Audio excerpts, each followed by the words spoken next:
Assalamualaikum warahmatullahi wabarakatuh. Saya Muhammad Arif Marjuki, NPM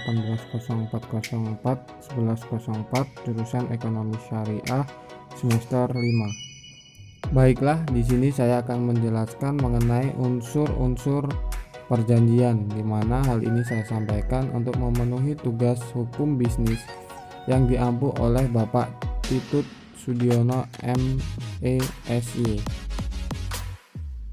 Memahami unsur-unsur perjanjian sangat penting agar kita dapat mengetahui dengan pasti apakah yang kita hadapi termasuk perjanjian atau bukan. Berikut ini penjelasan dari tiap unsur perjanjian tersebut. Pertama, kata sepakat dari dua pihak atau lebih. Dalam hal ini, kata sepakat dapat dimaknakan sebagai pernyataan kehendak. Suatu perjanjian hanya akan terjadi apabila terdapat dua pihak atau lebih yang saling menyatakan kehendak untuk berbuat sesuatu. Yang kedua, kata sepakat tercapai harus bergantung kepada para pihak. Kehendak dari para pihak saja tidak cukup untuk melahirkan suatu perjanjian. Kehendak tersebut harus dinyatakan, sehingga setelah para pihak saling menyatakan kehendaknya dan terdapat kesepakatan di antara para pihak, maka terbentuklah suatu perjanjian di antara mereka. Yang ketiga, yaitu keinginan atau tujuan para pihak untuk timbulnya akibat hukum. Suatu janji atau pernyataan kehendak tidak selamanya menimbulkan akibat hukum. Terkadang suatu pernyataan kehendak hanya menimbulkan kewajiban sosial atau kesusilaan. Misalnya, janji di antara beberapa orang untuk menonton bioskop. Apabila salah satu di antara mereka tidak dapat menepati janjinya untuk hadir di bioskop, maka ia tidak dapat digugat di hadapan pengadilan.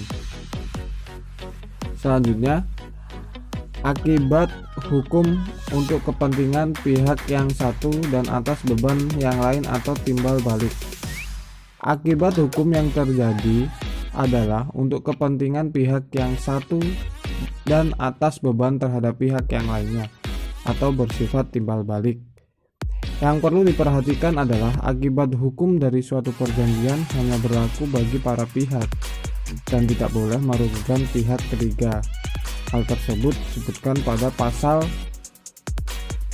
1340 KUH Perdata. Selanjutnya yaitu dibuat dengan mengindahkan ketentuan perundang-undangan. Pada umumnya, para pihak bebas menentukan bentuk perjanjian. Namun dalam beberapa perjanjian tertentu, undang-undang telah menentukan bentuk yang harus dipenuhi. Misalnya, pendirian perseroan terbatas harus dibuat dengan akta notaris. Baik, itulah beberapa unsur perjanjian. Semoga informasi yang saya sampaikan dapat bermanfaat bagi kita semua. Assalamualaikum warahmatullahi wabarakatuh.